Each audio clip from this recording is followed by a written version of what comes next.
The drool hit the scanner before customs inspector Len Sevrath could stop it. A long, viscous rope of saliva warm, according to the thermal readout now flashing across her console, descended from the animal's jaw in a slow, swinging pendulum, connected briefly to the intake sensor of quarantine scanner Bay 7, and broke. The scanner emitted 3 sharp tones she had never heard in 40 years of service, cycled through 2 diagnostic menus she didn't recognize, and shut itself down. Len stared at the darkened screen. Behind her, Senior Technician Braille stopped writing mid-form and looked up. Did Scanner 7 just? Yes. From the... Yes. The animal sat in the middle of the quarantine inspection floor, an expanse of white antimicrobial polymer that had been resurfaced 11 days ago at a cost Len preferred not to remember. The animal was enormous. Not enormous the way a Chelm warmount was enormous all-bone armor and threat display musculature, but enormous in a way that seemed almost accidental, as though it had simply continued growing past every reasonable stopping point and nobody had told it to quit. Its head alone was the size of a Sethari filing crate. Its paws were broader than Len's hands, and its coat a dense, heavy mantle of brown and white fur that looked like it had been designed by a committee whose only instruction was more shed visibly, with every breath, tiny filaments drifting into the sterile quarantine air like a slow, patient invasion. It was panting, slowly, contentedly. Its tongue hung from the side of its mouth like a wet flag in no particular wind, and its tail swept the floor behind it in broad, unhurried strokes that left glistening arcs of moisture across the antimicrobial surface. A human woman stood beside it, holding a leather leash that connected to a collar the animal was clearly wearing as a courtesy. She was perhaps 40, compact, brown-haired, in a flight engineer's coverall with a patch on the left shoulder Len couldn't read. She had the posture of someone who had been standing in quarantine lines on stations across the sector for years, and had developed the specific patience of a person who knew that whatever she was waiting for would eventually arrive, and that getting upset about it would change nothing. "Her name is Mabel," the woman said. Len looked at the woman. She looked at the animal Mabel, who was now investigating the base of scanner Bay 7 with a nose the size of a dock coupling, pressing her face against the housing with the focused determination of something that had found an interesting smell and intended to know everything about it. The scanner housing was stainless composite. It had been cleaned that morning. The dog's nose left a visible smear. "Ma'am," Len said, "your animal has disabled my scanner." "She drooled on it," the woman said. "She does that." "She does that?" "Yes, it's a breed thing. St. Bernard's drool. I brought towels." The woman held up a canvas bag. It was full of towels. This was not a woman encountering this problem for the first time. Len Sevrath had been chief inspector of Quarantine Station Halcyon for 40 years. She had earned the post at 29, the youngest Sethari ever appointed to a Tier 1 quarantine command, and she had run it with the precision of someone who believed genuinely, in her marrow, that order was not just a professional standard but a moral condition.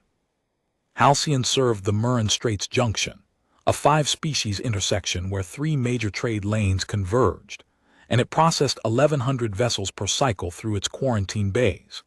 In 40 years, Len had logged 0 critical containment failures, 0 biological cross-contamination events, 0 unscheduled fauna releases, and exactly 1 citation, a minor paperwork irregularity in her 3rd year that she had corrected within the hour and still thought about when she couldn't sleep. Her inspection record was perfect. Her station was perfect. Her floors were perfect. The dog was sitting on her perfect floor, drooling, shedding, and looking at her with an expression of guileless, droopy-eyed warmth that suggested it was having a wonderful time and assumed everyone else was too.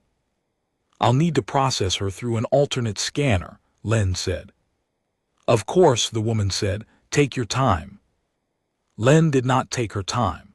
She moved the inspection to Bay 12, the backup quarantine suite at the far end of the corridor, and she moved it immediately because every second the animal spent on the primary inspection floor was a second that floor was becoming less sterile.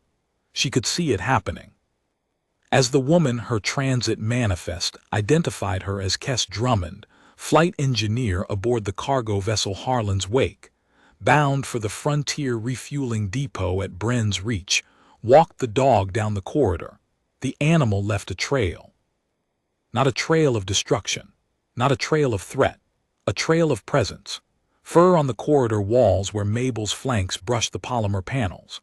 A smeared noseprint on the decontamination chamber's observation window where the dog had paused, pressed her face against the glass, and stared at a maintenance drone on the other side with an intensity that suggested she believed, on some cellular level, that the drone might be alive and might want to be friends.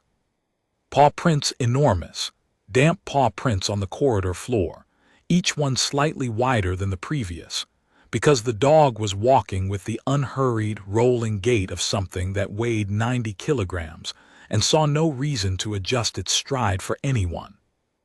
And drool on the corridor railing, drool on the threshold sensor of Bay 12's entrance, drool on the ankle of senior technician Braille, who had knelt to open the bay door's manual override and had made the mistake of putting himself at face level. The dog licked him. Braille flinched, not from threat, from sheer biological surprise.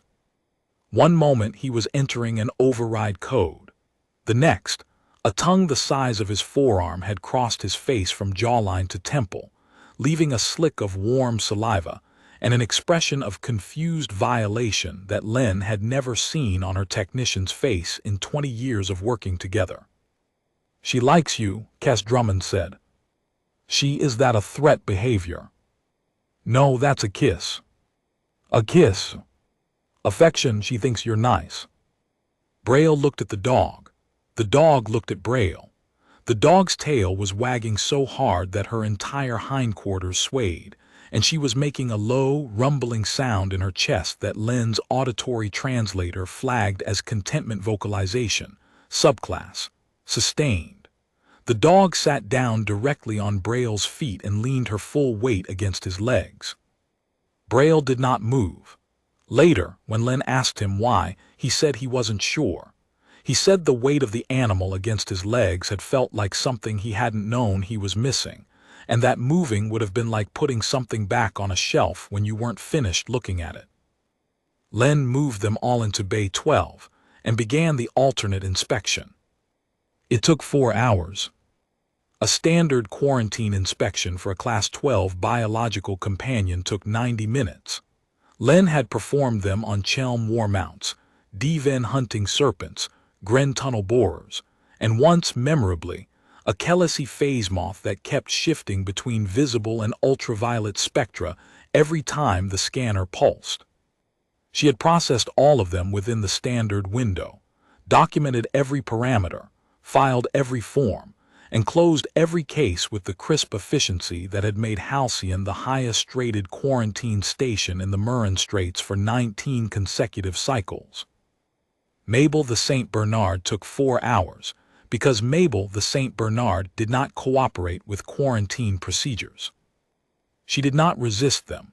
That was the thing Len would later emphasize in her incident report, underlining the word 3 times. The animal did not resist. Resistance implied opposition, a contrary will, a refusal, an act of defiance against the process. Mabel did not defy the process. Mabel simply existed in a way that made the process impossible. The biometric scan required the animal to remain stationary on the platform for 60 seconds. Mabel stood on the platform for 11 seconds, spotted a ventilation drone passing through Bay 12's upper airspace, tracked it with her enormous head swiveling like a turret, and stepped off the platform to follow it. Not aggressively, curiously, with the plodding, purposeful stride of a creature that had seen something interesting and intended to investigate it at whatever pace felt comfortable. She followed the drone to the far wall, sat down beneath it, and looked up with her tongue hanging out, waiting to see what it would do next. Len placed her back on the platform. Mabel stood for 14 seconds this time. Then she noticed a wall seam. She pressed her nose against it. The biometric array flagged a proximity error and reset. Len placed her on the platform again. 7 seconds. The drone came back. Mabel stepped off. Len placed her on the platform a 4th time, and this time Braille stood at the far wall and waved his arms to keep the drone's attention while Len held a nutrient biscuit 6 inches above the dog's nose. Mabel sat. She looked at the biscuit. She vibrated with want. 58 seconds passed. At 59, the dog sneezed a full-body, chest-deep detonation that rocked the platform on its stabilizers and sent a spray of moisture across the biometric array's calibration lens. The scan aborted. On the 5th attempt, they got the reading. 62 seconds. Mabel spent the last 4 licking the biscuit from Len's fingers. The atmospheric sampling required a sealed chamber environment. Mabel was placed in the sealed chamber. She immediately fogged the observation window with her breath, pressed her nose against it, and left a smear of mucus across the sensor array that required a full recalibration. When the chamber resealed and the atmospheric sample began cycling, the analyzers returned readings that made Braille call Len over to his console. 312 distinct microbial cultures in the ambient air sample, Braille said. The chamber was sterilized this morning. The chamber was sterilized this morning. The dog has been in it for 4 minutes. 312 distinct cultures. Also, he paused. The particulate count is off the scale. The filters are reading the fur as a contaminant. The shedding rate is, I don't have a comparison. The closest analog in our database is a Telvari moss colony in spore season. Len looked through the fogged observation window. Inside the chamber, Mabel had lain down, rested her enormous head on her paws, and gone to sleep. Her barrel chest rose and fell in slow rhythm. Her jowls puddled on the chamber floor. Even from outside, Len could see the fur drifting off the animal in a steady, silent cloud, catching the chamber's interior lighting like golden dust. The dog was, Len understood with dawning clarity, a biological event, not a threat, not a hazard in the conventional sense. An event, the way weather was an event, the way tides were an event. Something that happened to you, that altered the conditions around you simply by being present, and that could not be prevented, redirected, or contained by any procedure written for things that chose to happen. The locomotion analysis was its own category of defeat. The protocol required the animal to walk a straight line across a calibrated floor panel, while motion capture sensors recorded gait, joint articulation, and weight distribution. Mabel walked the first 3 meters in a straight line. Then she smelled something in the corner of the bay. Len would later determine it was a residual chemical trace from a D-ven hunting serpent processed 2 weeks earlier, and veered off the panel entirely. She investigated the corner with the focused determination of a forensic specialist. She pressed her nose into the floor seam. She sneezed, which reset the motion capture sensors. She walked back to the starting mark, sat down, and looked at Len with the expression of a creature that had completed its assignment and was ready for the next thing. Len started the locomotion analysis again. Mabel walked 4 meters, found the ventilation drone it had returned, and sat down to watch it. 3rd attempt, 6 meters, a full sneeze, and then the dog lay down on the calibrated panel and went asleep. The motion capture sensors dutifully recorded 0 locomotion. Braille looked at the readout. Len looked at the readout. The readout said the animal was not moving. The animal was, in fact, snoring. On the 4th attempt, Kes Drummond walked alongside the dog at the edge of the panel, and Mabel completed the full 10-meter walk in a straight line at her owner's side, tail wagging, tongue out, with the composed, happy gait of a creature that would walk anywhere as long as the right person was walking beside her. The locomotion data was textbook. Every joint within normal parameters, every stride measured and even. The difference between the failed attempts and the successful one was not capability. It was the presence of the human. Len noted this. She filed it under a heading that did not exist in any Concord database, performance contingent on handler proximity. It was, she realized, the first time she had ever created a new category on an inspection form, in 40 years. Because of a dog. At the 2.5-hour mark, the dental imaging failed. Mabel yawned mid-scan so widely that the imager registered an open cavern where a skull should be and flagged the result as a mechanical error. Len restarted it. Mabel yawned again. The imager flagged again. On the third attempt, Mabel held still for the full scan by virtue of having fallen asleep with her mouth slightly open, and the imaging array captured what Braille later described as the most comprehensive dental profile of a Terran canine ever recorded in Concord quarantine archives, including a detailed map of wear patterns consistent with an animal that had spent its life enthusiastically chewing on things that were not food. At the 3-hour mark, Mabel discovered the supply cabinet. The cabinet in Bay 12 contained 48 sealed nutrient pouches for quarantine-detained fauna, a rack of sterile sampling instruments, and a container of antimicrobial wipes. The cabinet was sealed with a standard magnetic latch rated for unassisted Class 4 fauna interference.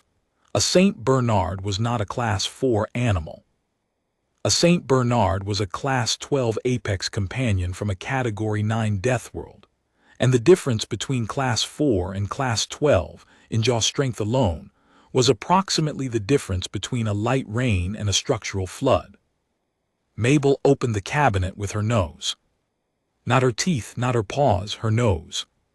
She pressed her face against the cabinet door with the patient, incremental pressure of something that had been opening things it wasn't supposed to open for its entire evolutionary history, and the magnetic latch surrendered with a soft click that sounded, to Len's ears, like the last note of a song about certainty.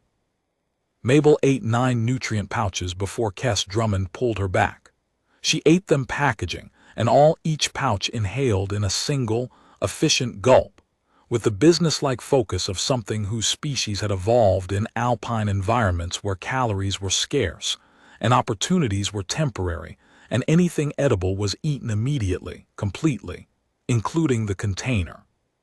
The dog, having eaten 9 nutrient pouches, sat down in the middle of Bay 12, burped once, a sound so deep and resonant that the vibration sensors in the floor plating registered it as a low-grade seismic event, and looked at Len with an expression of drowsy, bottomless gratitude.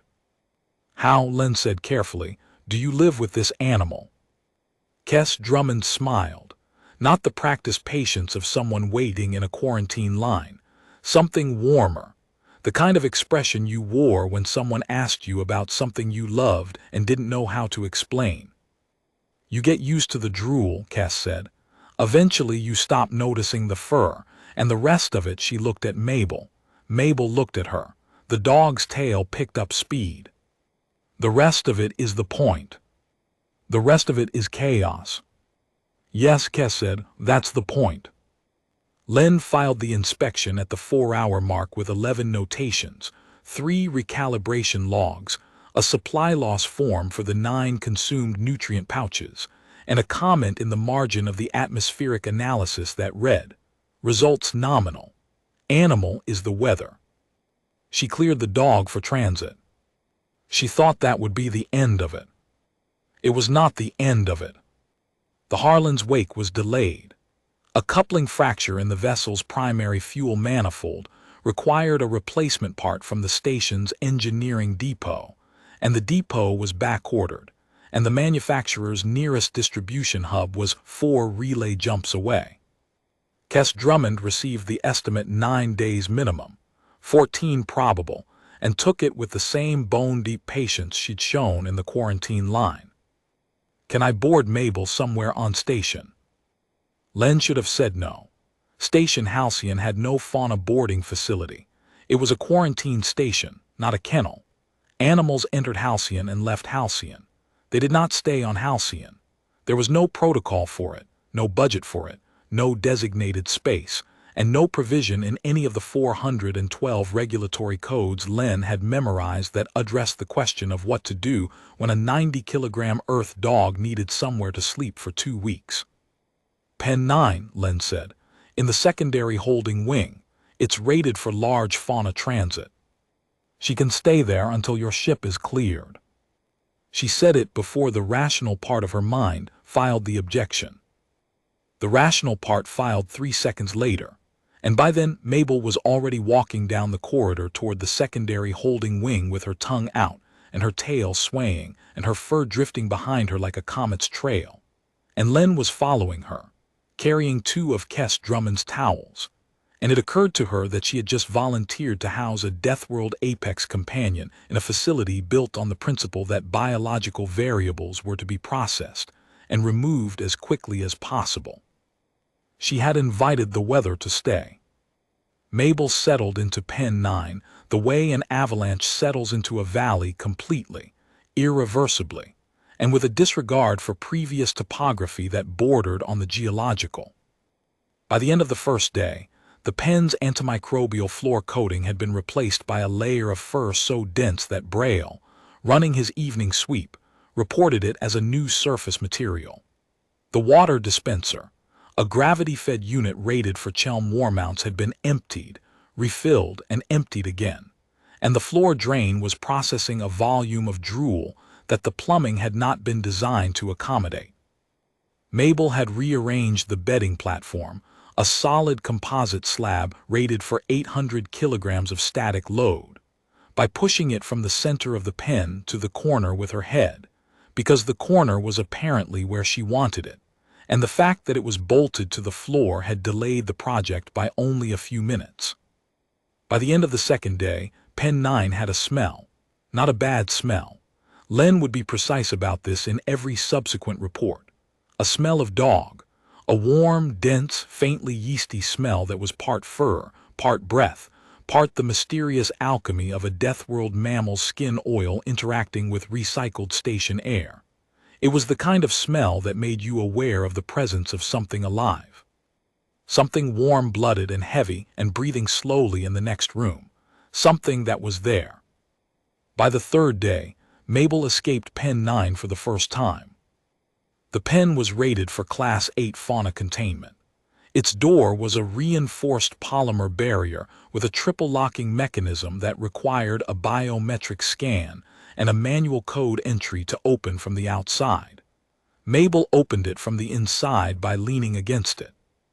She leaned with her shoulder, patient and sustained, and the triple locking mechanism, designed to resist the directed force of an agitated Class 8 predator, was not designed to resist 90 kilograms of calm, unhurried Deathworld mammal that simply wanted to be somewhere else. The locks held for the rated threshold. The doorframe did not. The polymer panel popped out of its housing with a sound like a sigh, and by the time the containment alarm reached Len's console, the dog had already found the station's main atrium. The main atrium was a broad, sunlit concourse, real sunlight, piped through solar collection arrays on the station's exterior, where transit passengers waited during processing. On the morning of Mabel's first escape, it held approximately 60 waiting passengers from 4 species.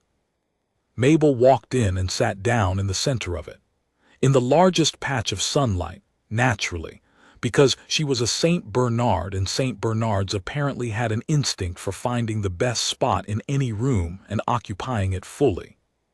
She sat with her tongue out and her tail sweeping the clean floor, and her enormous, droopy face turned toward the concourse like something that had arrived at a party and was waiting to see who would say hello first. A Telvari child said hello first. The child's small, iridescent, maybe 6 cycles old, broke from its parent's grip, crossed the concourse in the tottering run of a species that had only recently figured out bipedal locomotion, and stopped in front of Mabel. The child was approximately 1/3 the dog's height. The dog looked down.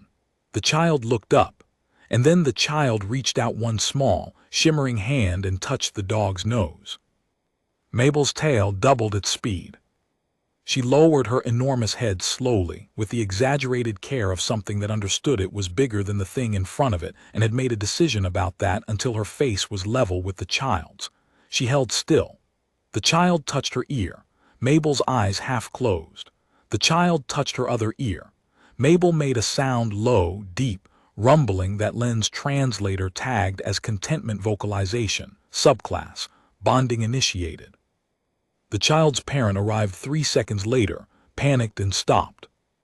The child was standing beside the largest living thing in the atrium, and the largest living thing in the atrium had lowered its head to child level and was breathing softly through its nose, making the child's iridescent frill flutter with each warm exhalation, and the child was laughing. "What is that creature?" the Telvari parent said. "A dog," Cass Drummond said. She had followed Mabel from the holding wing at a pace that suggested this was not the first time she had followed Mabel somewhere Mabel was not supposed to be. "Her name is Mabel. She's friendly. She's enormous. Yes, she's a Saint Bernard. They were bred to rescue people in mountains, snow, avalanches. They'd find people who were lost or buried and dig them out and keep them warm. That's what they were shaped to do. Find people and help them." The Telvari parent stood there for a long time, processing. A species from a Category 9 Deathworld had bred a 90-kilogram predator specifically to find people in danger and save their lives. Not to guard, not to attack, not to hunt or herd or intimidate, to rescue. And the result was this enormous, drooling, shedding creature that was letting a 6-year-old lean against its chest and breathe into its fur, and was doing nothing about it except wagging its tail at a tempo that suggested it could do this all day, and intended to. Len arrived at the atrium 16 minutes after the containment alarm. She arrived with 2 technicians, a containment harness rated for Class 6 fauna, and the tight-jawed expression of a woman whose 40-year perfect record had just developed its first crack. She found Mabel surrounded by 11 passengers from 3 species, lying on her side in the sunlight, while the Telvari child sat on her ribcage, and a Gren dockworker knelt beside her, scratching her belly with fingers the size of pipe fittings. The dog's eyes were half closed. She looked like she was exactly where she was supposed to be. "Inspector," Braille said, "should I deploy the containment harness?" Len looked at the harness. She looked at the dog. She looked at the 11 passengers, none of whom were panicking, none of whom had filed a complaint. "Return the harness to storage," Len said. She walked across the concourse, stood over the dog, and the dog rolled onto her stomach, stood, walked to Len, and pressed her massive head against Len's hip. The weight of it was startling. 90 kilograms of warm, breathing animal, leaning against her with the full-body trust of something that had decided she was a person worth leaning on. Len did not move. "She likes you," Cass said. "She likes everyone." "Yes, but she leaned on you. She doesn't lean on everyone. She leans on people she thinks need it." The dog was warm. The dog was calm. The dog was the single most disruptive biological entity that had ever passed through her station. And it was disruptive not because it was dangerous, but because it was the opposite of dangerous. It was safe. Aggressively, overwhelmingly, structurally safe. It radiated safety the way a reactor radiated heat, and everything in its radius, the child, the dockworker, the 11 passengers who should have been anxious in a quarantine station and weren't had adjusted to accommodate it. Len put her hand on the dog's head. It was the first time she had touched the animal. She had processed it, housed it, chased it through her station, and she had not once touched it. Now she felt the dense fur under her fingers, felt the slow rhythm of the animal's breathing, and something shifted. Not in the dog, in Len. "All right," she said quietly, "all right." The dog escaped Pen 9 6 more times over the next 7 days. Len stopped calling them escapes after the 3rd. She reclassified them in her internal filing system, the one she kept in her head, the one that had no regulatory category but served her better than the official one as excursions. Because the dog was not escaping. Escaping implied a destination, a purpose, a desire to be elsewhere. Mabel did not want to be elsewhere. Mabel wanted to be everywhere.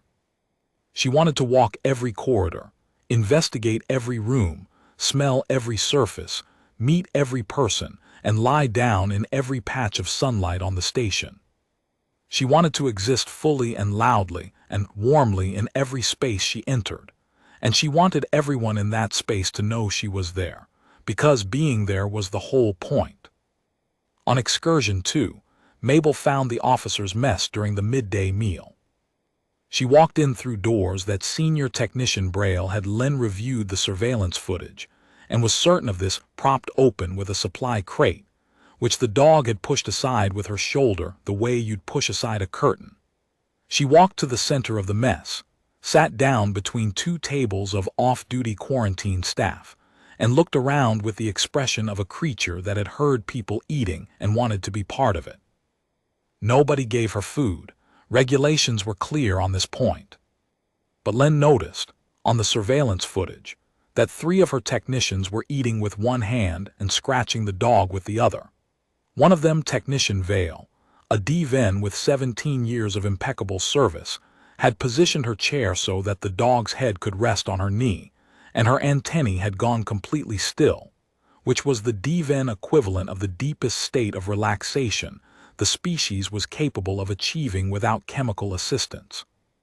And Braille's Senior Technician Braille, who had been with her for 20 years and had never once deviated from procedure, was feeding the dog a nutrient biscuit from his own tray, one small piece at a time, while looking directly at the surveillance camera with an expression that said, clearly and without ambiguity, "Report me." Len did not report him. She noted it.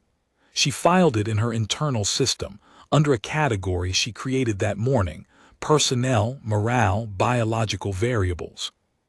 On excursion 3, Mabel found the transit passengers again, this time in the processing lounge.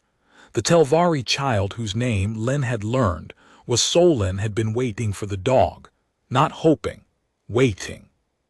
The child was sitting on the lounge floor with a toy in its lap, positioned facing the door, and when Mabel appeared in the doorway, the child stood up, crossed the room in a direct line, and pressed its face into the dog's chest without a word.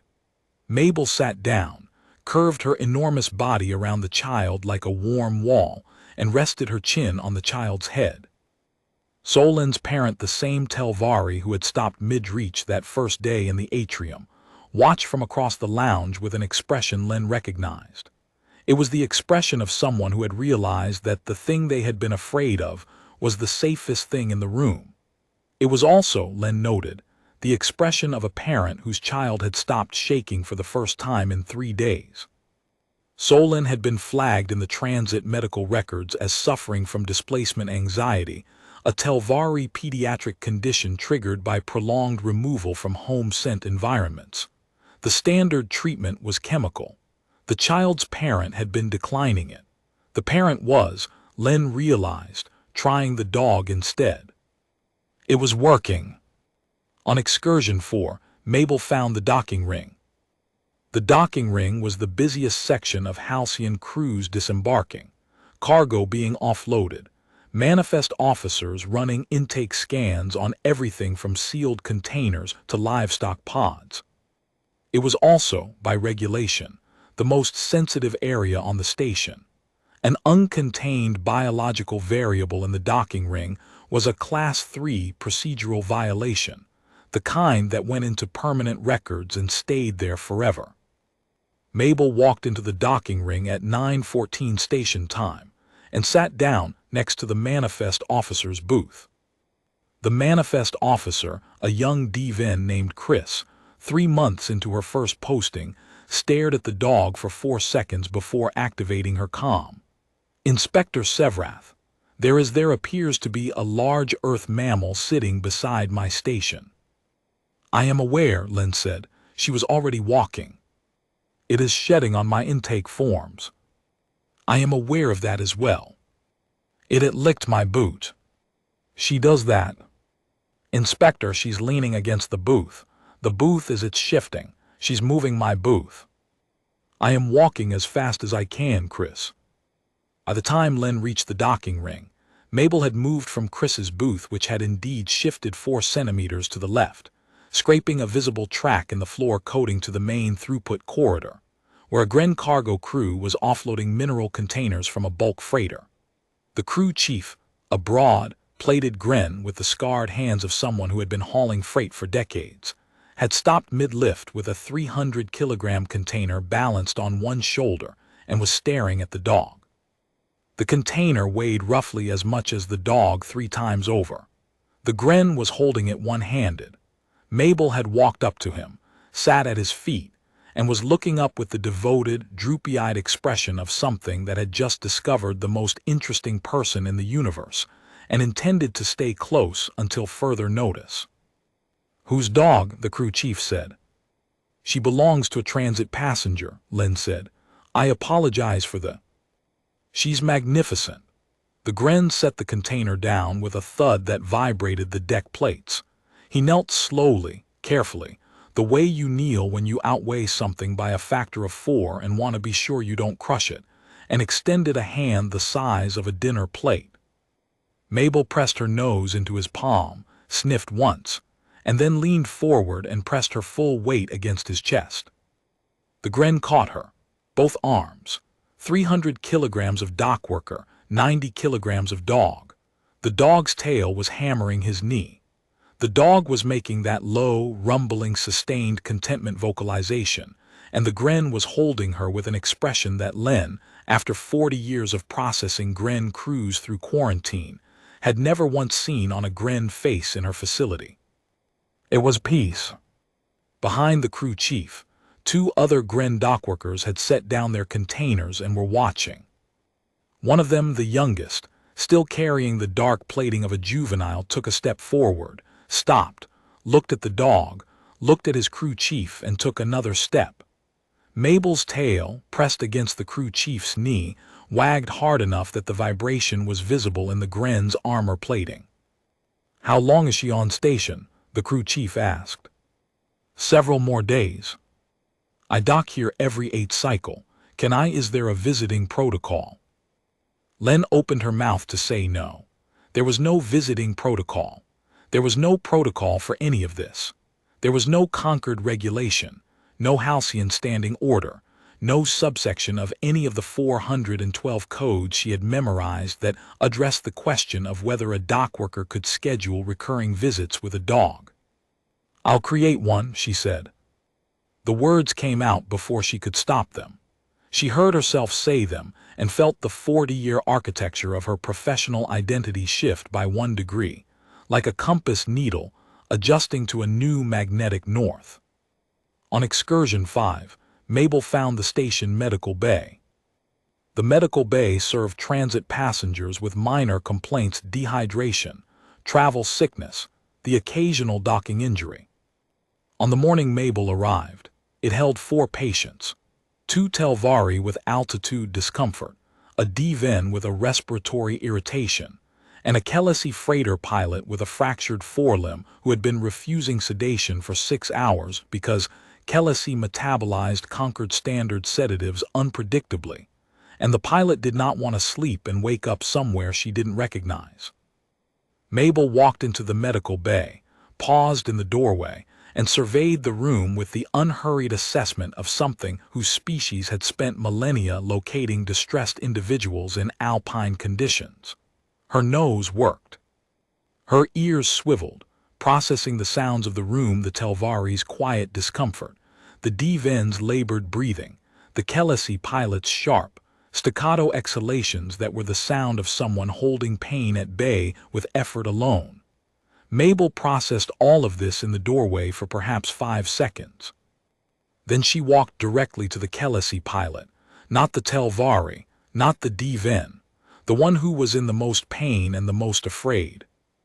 She sat down beside the pilot's treatment bed with the composed, unhurried motion of something that had arrived at its destination, placed her chin on the mattress edge, and looked up at the Kelesi with her enormous, drooping brown eyes. Her tail wagged in slow, steady sweeps against the floor. Her breathing was audible, warm, rhythmic, the deep, metronomic cadence of something large and calm and utterly unafraid. The medical officer on duty, a DVN named Selin who had been arguing with the pilot about sedation for the better part of a morning, started toward the dog. Len, arriving 30 seconds later, stopped her with a look. "Let her stay," Len said. She didn't know why she said it. She filed the question for later.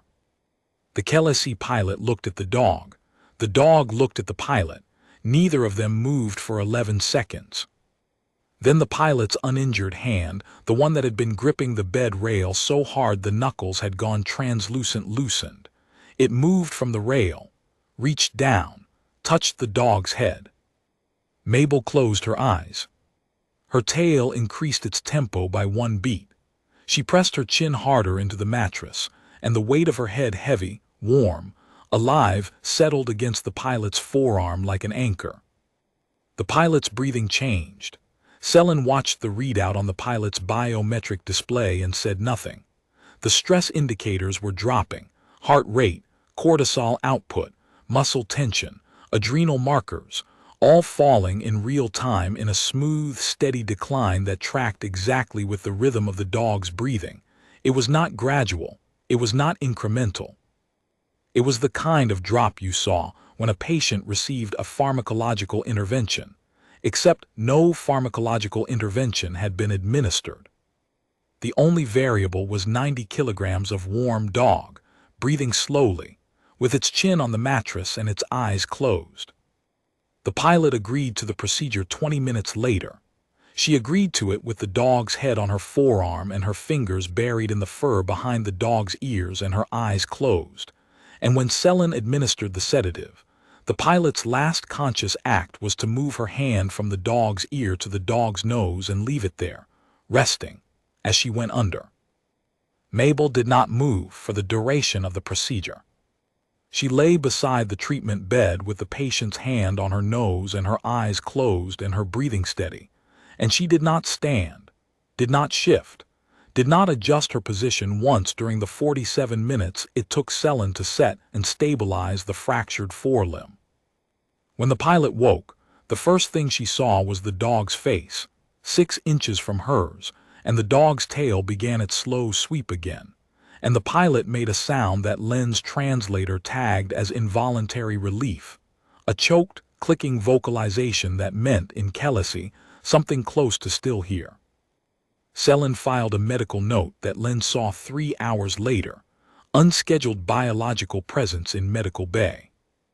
Kelesi patient previously refusing sedation, 6 HRS, consented following 20 minutes of contact with Terran domestic canine. No pharmacological intervention preceded consent. Patient biometric stress indicators declined 43% during contact period. Animal remained stationary beside patient for full duration of procedure, 47 min, without direction or restraint. Recommend formal investigation of adjunctive biological calming protocols for quarantine transit medical cases. That evening, after the medical bay, after the docking ring, after the processing lounge, Len found Braille in the holding wing. He was sitting on the floor outside Pen 9 with his back against the corridor wall. The pen door was open. Mabel had breached it again, and the dog was lying half inside the pen and half in the corridor, her enormous body spanning the threshold like a furry doorstop, her head in Braille's lap. The technician's hands were buried in the dog's neck fur. He was not moving. He was just sitting there, in a corridor he had swept and sterilized thousands of times, with a Deathworld apex companion in his lap, and his face had the expression of someone who had put something down that he had been carrying for a very long time. "Senior technician," Len said. "Inspector." He did not move. He did not stand. He looked at her with the particular calm of someone who had made a calculation and was prepared to accept the result. "I'll log this as an unscheduled interaction with quarantined fauna. Write me up if you need to." "How long have you been here?" 40 minutes. Len looked at him. 20 years she had worked with this man. 20 years of immaculate service, precise documentation, and a bone-deep commitment to protocol that had made him the finest technician she had ever trained. She had seen him handle Chelm war mounts without flinching, process hazardous biologicals without complaint, and work double shifts during the Murren Junction overflow without a word of protest. She had never, in 20 years, seen him sit on a floor. "My wife," Braille said very quietly, "died 4 months ago. I didn't tell anyone because it didn't seem relevant to the work." Len was still. "I come in, I do the sweeps. I file the reports. I go home. I come in again. The work is the same. The station is the same. Everything is exactly the same." He looked at the dog. The dog's tail made one slow sweep against his knee. "This animal walked into the mess hall 3 days ago and sat beside my table and leaned against my leg, and I felt, I don't know how to say this in any of the languages I felt like something in the room noticed I was in it." Len stood in the corridor for a long time. The contamination sensors blinked their green cadence. The air filtration hummed. The dog breathed slowly in Braille's lap, her chest rising and falling in its steady, metronomic rhythm, and the corridor smelled like dog, and the light was warm, and the station was, for one moment, something other than a machine. 40 minutes is not enough," Len said. "Take the rest of the shift." Braille looked at her. She looked at the dog. The dog looked at both of them with her enormous, droopy brown eyes and wagged her tail, and it was the simplest thing in the world, and it was enough. Len walked back to her office and closed the door and sat at her desk for a very long time, and she did not open the inspection queue, and she did not file a report, and the office was quiet, and she was aware, for the first time in a way she could not file or categorize or put into a regulatory framework, that she was alone in it. It was also on day 6 that the regional compliance auditor arrived. His name was Orvan Delk.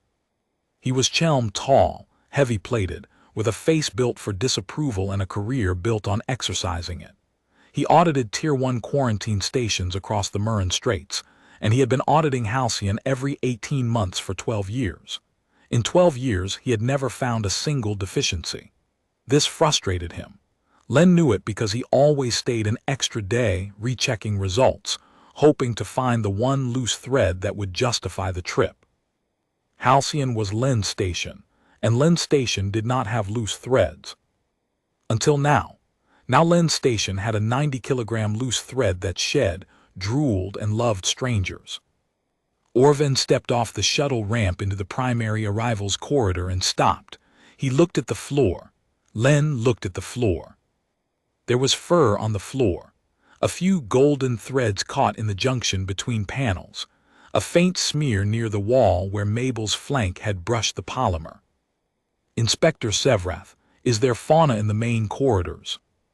"Residual particulate from a biological companion in transit housing.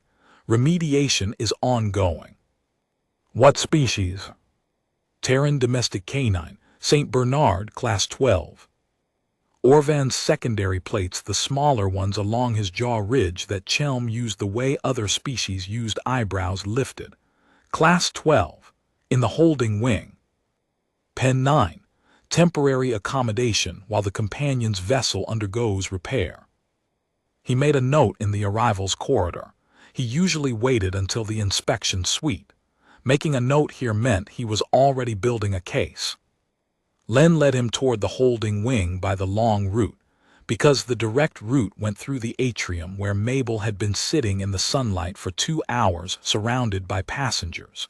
She preferred to brief the auditor before he encountered the dog. She did not get the chance. Mabel found them. She came around the corner at the end of the secondary corridor with her rolling, unhurried gait, her tail already in motion, her tongue already out.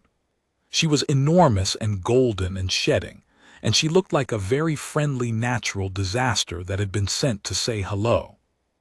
Orvan stopped walking. The dog did not stop walking. Mabel approached the auditor with the direct, uncomplicated confidence of a creature that had never encountered a person it didn't want to meet. She sat directly in front of him, her head came to his mid-chest, and looked up at him with her enormous brown eyes. A strand of drool descended from her lower lip and landed on the auditor's left foot. Orvan looked at his foot. He looked at the dog. He looked at Len. "Inspector Sevrath, the animal is in the corridor." "Yes." "The animal is supposed to be in Pen 9. The animal has demonstrated a capacity for self-directed egress from Class 8 rated containment." Self-directed, she opened the pen. She leaned on it. Orvan's secondary plates were fully elevated. He looked at the dog again. The dog's tail accelerated. The dog made a low, breathy whine and pressed her enormous head against Orvan's armored midsection. The auditor's stylus dropped. His datapad lowered an inch. He stood perfectly still, 200 kilograms of bureaucrat in full compliance armor being leaned on by 90 kilograms of earth dog, and for 3 seconds his expression did not change. Then his free hand moved, slowly, carefully, and came to rest on top of the dog's head. He touched the fur. The dog's tail thumped against his shin.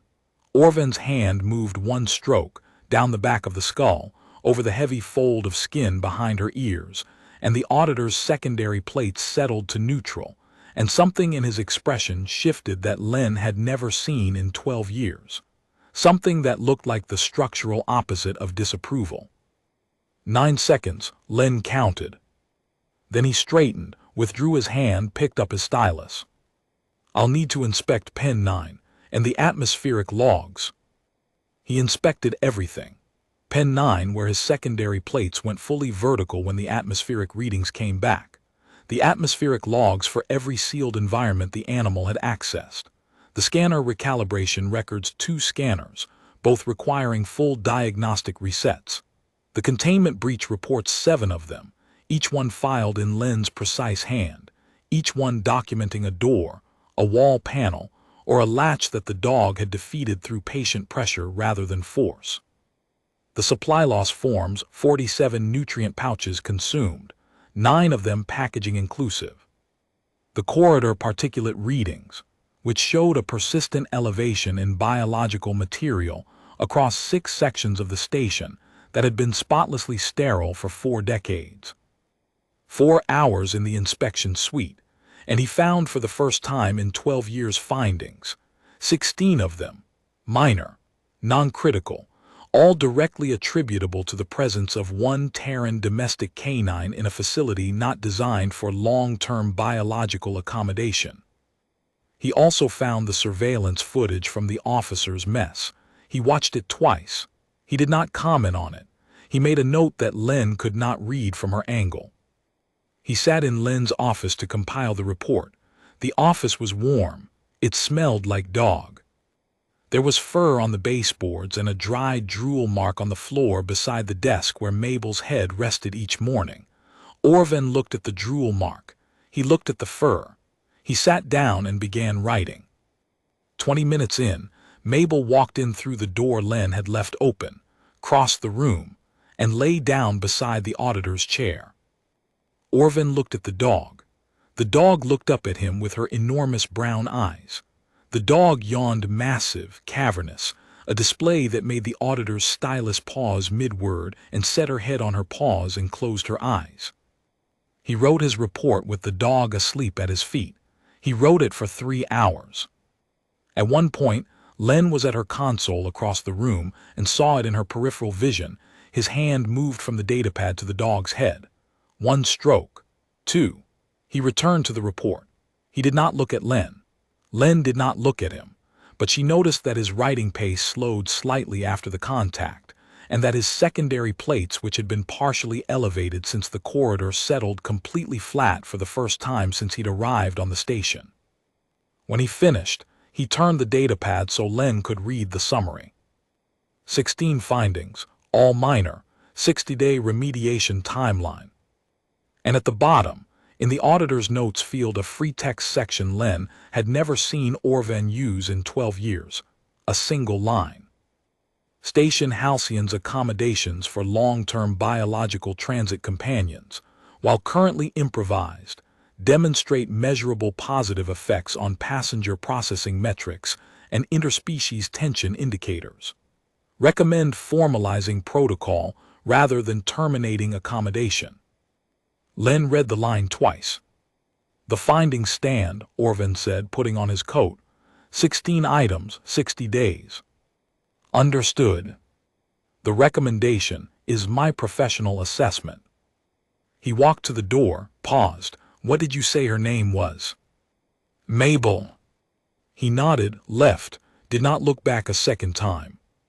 But Len noticed because she noticed everything, because noticing was the architecture of her entire life, that as he passed through the corridor, his hand brushed the wall where the dog's flank had left a smear of fur, and his fingers paused there, just for a moment, touching the residue of something he had not expected to find in a quarantine station and could not include in any report.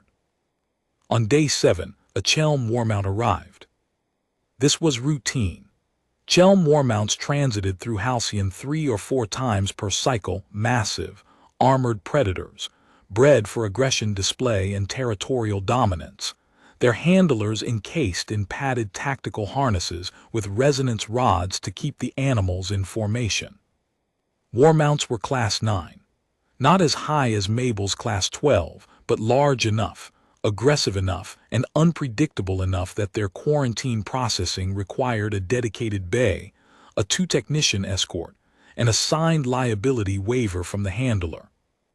This particular warmount was named Krath. He belonged to a Chelm military attaché in transit to a garrison posting, and he arrived in Bay 4 in a sealed transport cage with reinforced composite bars and atmospheric dampeners to keep his threat display vocalizations from triggering the station's alarm system. He was, by Chelm breeding standards, a prime specimen, 3 meters at the shoulder, plated in dark bone armor with crimson threat display ridges along his spine, and his forward-facing predator eyes tracked everything in the bay with the cold, calculating attention of something that had been bred to dominate every room it entered. He was also, Braille noted, extremely agitated. The warmount's resonance frequency, a low, subsonic rumble that Chelm used for dominance communication, was cycling at a rate the diagnostic equipment flagged as elevated stress. His plates were fully extended. His handler was having difficulty maintaining the resonance lock. He doesn't like confined spaces, the handler said. The transport was rough, he'll settle. He did not settle, not in Bay 4. Not during the biometric scan, not during the atmospheric sampling. The warmount paced the bay, his armored feet scoring the polymer floor, his resonance frequency climbing with each pass. The handler's rod was at maximum output. The 2 technicians assigned to the bay were pressed against the far wall. Then Mabel walked in. She had, as Len would later confirm via surveillance, breached Pen 9 for the 7th time, this time not by leaning on the door, but by discovering that the replacement panel Braille had installed was secured with polymer clips rather than the original bolts, and that polymer clips could be defeated by the sustained application of a very large nose. She had walked 3 corridors, ridden the lift to the quarantine level, and followed the warmount's subsonic resonance to Bay 4 with the focused, purposeful stride of something that had heard a sound and wanted to know what was making it. She stood in the doorway of Bay 4. The warmount was mid-pace, mid-rumble, 3 meters tall and plated in bone armor, and radiating the kind of territorial aggression that made every other species in the bay want to be somewhere else. Mabel looked at the warmount. The warmount looked at Mabel. The warmount stopped pacing.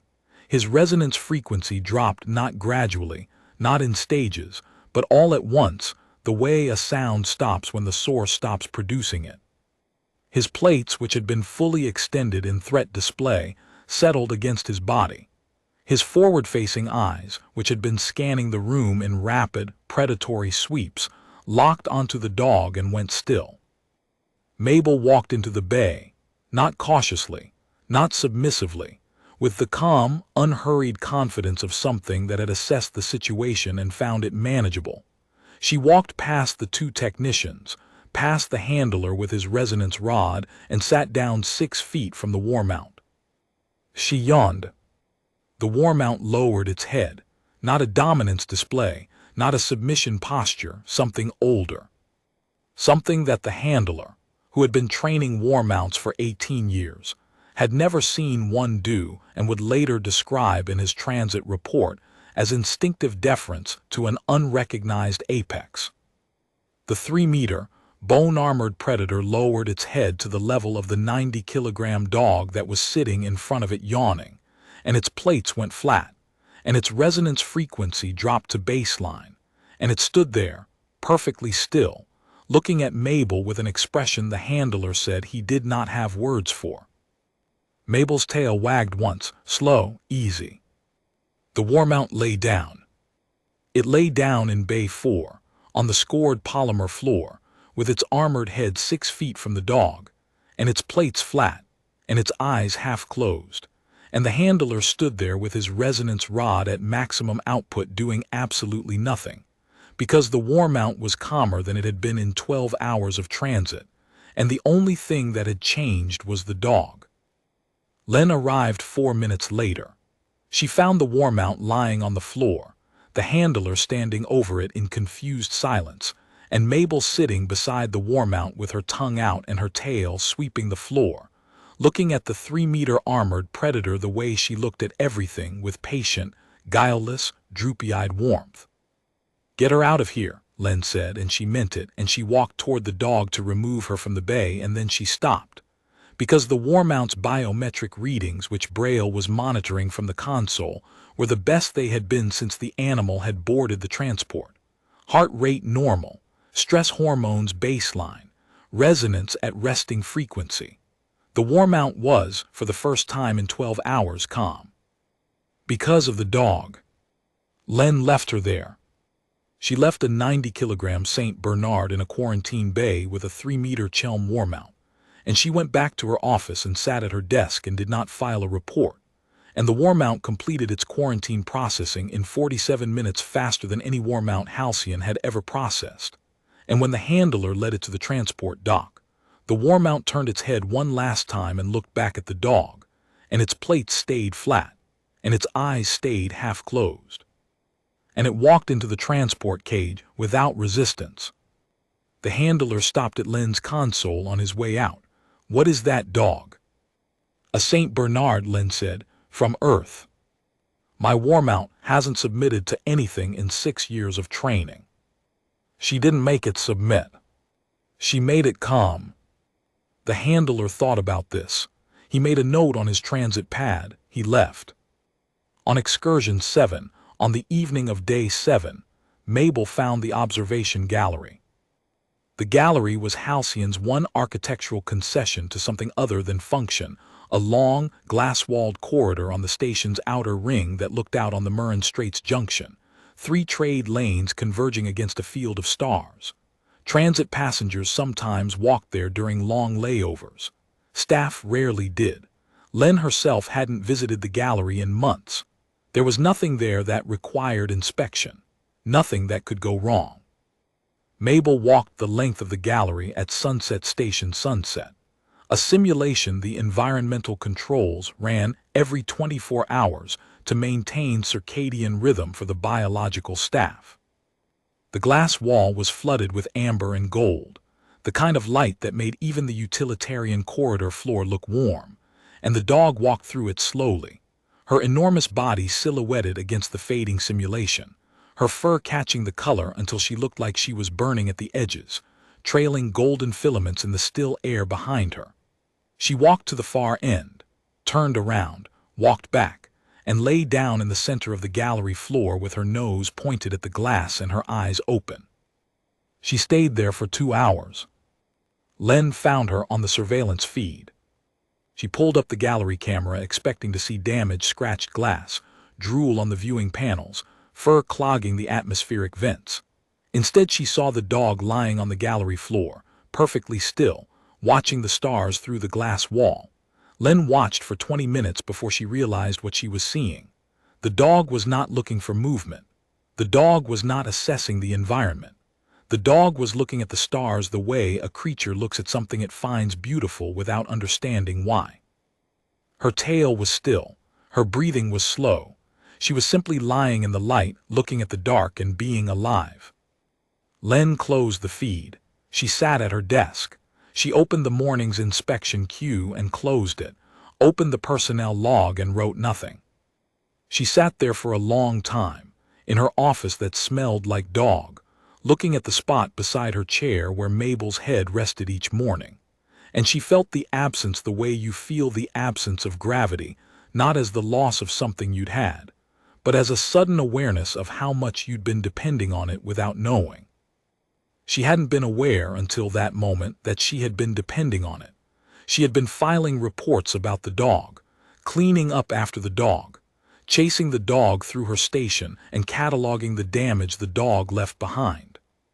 She had not, at any point, allowed herself to notice that the rhythm of her days had changed, that she arrived at her desk each morning, and the first thing she looked for was the sound of heavy breathing beside her chair, and that when she heard it, something in her chest loosened that she hadn't known was tight.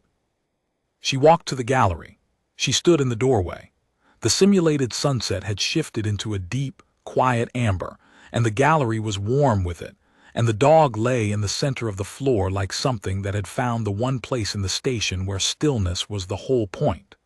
Mabel turned her head, saw Len, and her tail began its slow sweep against the floor. Len sat down on the gallery floor. This was something she had not done in 40 years of working on this station. She had stood on every floor. She had walked every corridor. She had knelt to inspect drains and crawled into maintenance access points and once, early in her career, climbed a wall-mounted cable run to check a faulty sensor. She had never sat on a floor for no reason. There had never been a reason to sit on a floor. Floors were surfaces. They had functions. You stood on them or you cleaned them, or you inspected them for damage. She sat beside the dog, and the dog shifted her enormous body until her head was in Len's lap. 90 kilograms of warm, breathing, drooling animal settling against her, with the absolute confidence of something that had decided this was where it belonged. Len put her hand on the dog's head. The stars turned outside the glass. The station hummed its deep, constant hum. She could feel the dog's heartbeat through the fur, slow, heavy, steady as a dock engine at idle. She sat there for an hour. She did not file a report. The Harlan's wake was repaired on the 9th day. Kess Drummond came to collect Mabel on the morning of the 10th. Pen 9 was unrecognizable. The antimicrobial floor coating was gone, replaced by a permanent layer of fur that no amount of cleaning would ever fully remove. The bedding platform was in the corner, pushed there by 90 kilograms of canine preference, and it bore a permanent body impression in the composite surface, exactly the shape of a sleeping St. Bernard, worn smooth by 9 nights of warm weight. The water dispenser had been modified by Braille without authorization, without apology. A towel hung from the door handle. It was one of Kess Drummond's. Len had washed it twice and hung it back each time. Mabel was lying in the center of the pen on her side, asleep. Her tail twitched in some dream rhythm. Her breathing was slow and deep. She looked, in the warm light of the holding wing, like something ancient and patient and immovable, like a mountain that had decided to rest. Kess stood in the doorway and looked at the dog. "She's ready," Kess said. "I've got her crate on the loading dock." "I know," Len said. There was a pause. Not awkward, not hostile, but heavy. The kind of pause that happened when two people stood on either side of something that was about to change, and neither wanted to be the first to say it. "She did well here," Kess said. "She always does. She adapts." "She does not adapt," Len said. "She arrives and then everything else adapts to her. There is a difference." Kess smiled. "Yeah, that's a St. Bernard. Your animal disabled 2 scanners. Consumed 47 nutrient pouches. I counted breached containment 7 times. Shed enough fur to recarpet the holding wing. deposited more saliva on my station's surfaces than I believed biologically possible, compromised the atmospheric readings in 3 sealed chambers, rode my lift without authorization, and moved a manifest officer's booth 4 centimeters to the left. She also walked into the medical bay without invitation and convinced a Kelesi freighter pilot to accept a procedure she had been refusing for 6 hours, simply by putting her head on the mattress and breathing. She learned the lift on the Harlan's wake, Kes said. She can do stairs too, but she prefers not to. She sat in my office every morning for 6 days. She slept on my feet. She drooled on every piece of equipment I own. Len paused. The next part was harder, and she had not yet said it aloud, and saying it aloud would make it true in a way that her internal filing system did not. She also reduced passenger complaint rates in the transit lounge by 63% during her stay. Kes was quiet. I ran the numbers. I ran them twice, because I did not believe them the first time. The processing lounge, during the period of the animal's presence, logged fewer anxiety-related incidents, fewer interspecies friction complaints, and fewer requests for sedation than any equivalent 9-day period in my 40-year tenure. A Telvari child who had been in transit shock for 3 days, non-responsive to species-appropriate consolation protocols, resumed normal emotional function within 40 minutes of contact with the animal. I have the medical logs. A Gren dockworker who had been flagged by our behavioral monitoring system as a potential aggression risk spent 4 hours sitting on the floor with the dog and was reclassified as baseline calm. I have those logs as well. The station medical officer is drafting a formal inquiry into biological calming adjuncts based on what she observed during a single 47-minute procedure. Len looked at the sleeping dog. Her paw twitched, her jowls puddled on the floor. She is 90 kilograms of biological disruption. She has broken more quarantine protocols in 9 days than the rest of this station's biological traffic has broken in 40 years combined. And the station became better, not cleaner, not more efficient, not more compliant, better. The people in it became calmer. The tensions between species dropped. The work my staff did while distracted, while feeding her unauthorized biscuits, while covered in fur, was more focused and more accurate than it has been in recent memory. I don't understand it. I have no regulatory framework for it. But the numbers are the numbers, and the numbers don't care whether I understand them. She reached into her pocket and pulled out a data chip. My direct comm frequency. If the Harlan's wake roots through the Murren Straits again. Kes took the chip. You want her back. I want to be prepared, should the situation arise. That's a yes. That is a regulatory appropriate acknowledgement of a potential, recurring biological variable. Kes smiled. Len did not smile, but something shifted in the line of her jaw, a softening, barely visible that anyone who knew her would have recognized as the Sethari equivalent. Mabel woke up. She woke the way she did everything slowly, completely, and at full volume. She stretched a long, groaning, full-body extension that started at the chest, rolled through the shoulders, pushed the hindquarters into the air, and ended with a whole-body shake so vigorous that fur erupted from her coat in a final blizzard that drifted through the holding wings air like snow. She yawned cavernous, geological, a display of teeth and tongue, and throat that would have sent a threat assessment algorithm into recursive failure. Then she stood up. She walked to Len first, not to Kes, her owner, who had fed her and walked her and slept beside her for years. To Len, the customs inspector who had chased her through corridors and filed 7 containment breach reports and spent 4 hours trying to get her to stand on a platform. She pressed her head against Len's hip, the same spot, the same pressure she had used that first time in the atrium, and her tail wagged in its steady, metronomic sweep, and her breathing was warm against Len's uniform, and her fur was already adhering to the fabric. Len put her hand on the dog's head. She stood there, one hand on the dog's skull, the other holding her datapad, and the holding wing was warm and smelled like dog, and the light was soft, and she did not move for a long time. "Go on," she said quietly. "Your ship is waiting." The dog leaned into her hand. 1 second, 2, 3. Then she turned, walked to Kess, and sat at her side with the composed, patient posture of a creature that was ready to go and knew the way. Cass clipped the leash. Mabel stood. They walked toward the loading dock.